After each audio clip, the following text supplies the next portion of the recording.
안녕하세요. 여러분의 행복한 노후를 위해 노력하는 오케어 TV입니다. 대부분의 사람들은 국민연금을 받는 어르신 본인이 별세하면 연금은 당연히 소멸되는 것으로 알고 계십니다. 하지만 놀랍게도 국민연금이 가족들에게 상속될 수 있다는 사실을 알고 계신가요? 물론 국민연금공단에서는 이 사실을 적극적으로 홍보하지 않습니다. 오늘은 국민연금공단이 말해주지 않는 국민연금의 상속, 즉 유족연금의 중요한 사항에 대해 말씀드리겠습니다. 해당 내용을 주변에 많이 전파해 주신다면 많은 분들이 유익하게 활용할 수 있을 것입니다. 영상 시청 전 구독 및 좋아요 부탁드립니다. 여러분의 성원은 영상 제작에 큰 힘이 됩니다. 본격적인 이야기에 앞서 상속 가능한 국민연금인 유족연금이 무엇인지부터 설명드리겠습니다. 우선 국민연금 가입자가 받을 수 있는 연금은 세 가지로 나눌 수 있습니다.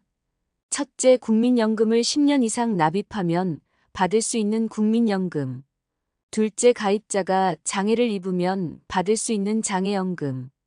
셋째, 국민연금 가입자가 사망했을 경우 유족이 받을 수 있는 유족연금입니다. 그중 세 번째인 유족연금에 대해 말씀드리겠습니다. 첫 번째, 유족연금 관련 중요한 사항입니다.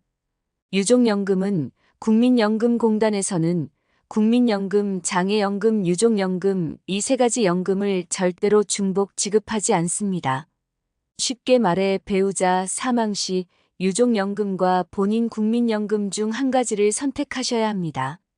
예를 들어 남편은 국민연금 200만 원, 아내는 80만 원을 받고 있었습니다. 남편이 사망했다면 아내는 위 두 가지 중 한 가지만을 선택하셔야 합니다. 첫 번째, 남편 유족연금을 포기한 경우 남편의 유족연금은 기존 국민연금 200만 원의 60%에 해당하는 120만 원이 됩니다.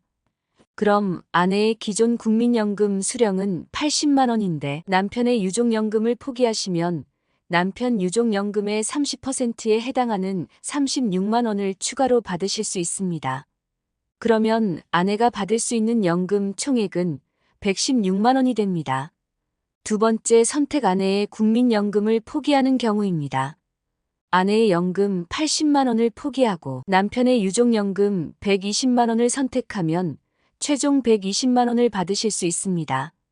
그렇다면 아내분께서는 어느 쪽을 선택해야 할까요?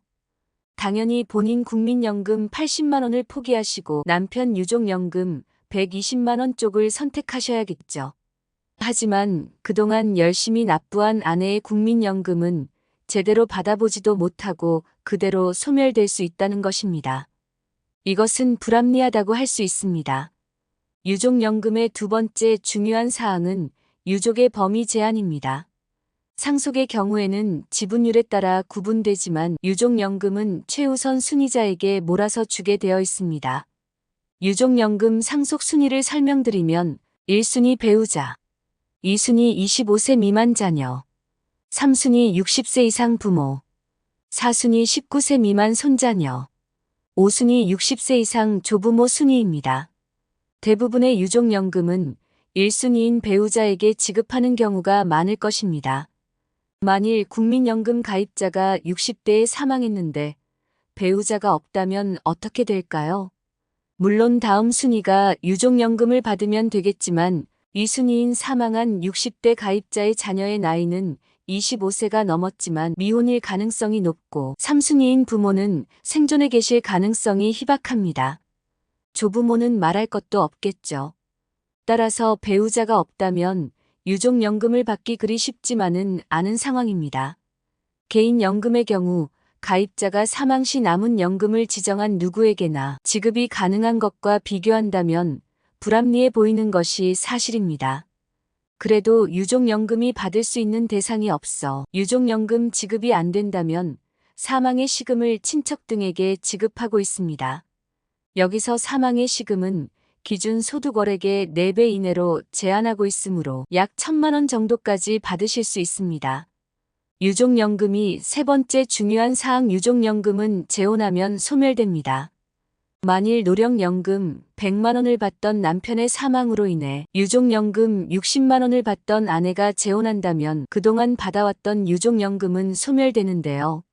만일 재혼한 후 다시 이혼하거나 차별로 인해 혼자가 되었을 경우 재혼으로 인해 유족연금이 중단되었던 것이라면 다시 받을 수 있겠지만 재혼하면 유족연금이 완전히 소멸되는 것이기 때문에 다시 받을 수 없다는 것입니다. 따라서 배우자와 사별 후 유족연금을 받으시다가 재혼을 하시는 경우 유의하시기 바랍니다. 유족연금의 중요한 사항 마지막 네 번째는 직영연금과의 차별입니다. 먼저 국민연금의 부족연금은 가입 기간에 따라 40에서 60%까지 차등 지급하고 있지만 직영연금 즉 공무원연금, 군인연금, 사학연금, 별종 우체국연금의 유족연금은 무조건 60%를 지급하고 있습니다. 국민연금과 직영연금의 차별은 여기서 그치지 않습니다. 조금 전 설명드렸던 것처럼 국민연금을 함께 가입한 부부는 배우자의 유족연금을 포기하면 유족연금의 30%를 받을 수 있지만 직영연금을 함께 가입한 부부는 배우자 유족연금을 포기하더라도 유족연금의 50%를 받을 수 있습니다. 이렇게 20%나 차이가 나게 되는 거죠. 또한 본인은 국민연금을 가입해 배우자가 직영연금을 가입한 경우, 즉 부부가 서로 다른 연금에 가입했을 경우엔 본인 국민연금은 물론 배우자 유족연금까지 모두 받을 수 있다는 것입니다. 하지만 국민연금공단에서는 국민연금과 직영연금은 체계가 완전히 다르기 때문에 중복 지급할 수밖에 없다고 밝히고 있지만 국민연금의 체계가 불합리한 것은 사실입니다. 오늘 설명드린 것처럼 국민연금공단에서는 추납임의가입, 연기연금 등을 홍보할 때 국민연금 월급여액이 높아짐으로써 발생할 수 있는 유족연금의 중복수급 문제와 기초연금 탈락 및 국민연금 연계감액 문제, 피부양자 자격 유지 문제 등을 절대로 미리 알려주지 않습니다. 따라서 국민연금 수급 시기와 추납 등을 고려할 때 본인 상황을 잘 점검해 보시고 결정하시기 바랍니다. 현재 국회 연금개혁특별위원회는 24년 5월 29일까지인 제21대 국회 임기 내의 연금개혁을 완수를 목표로 공론화위원회를 출범시켰습니다.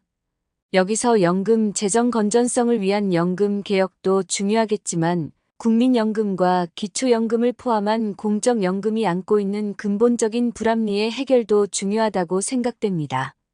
한 줄 요약입니다. 국민연금 가입자는 국민연금, 장애연금, 유족연금 중 하나를 선택할 수 있습니다.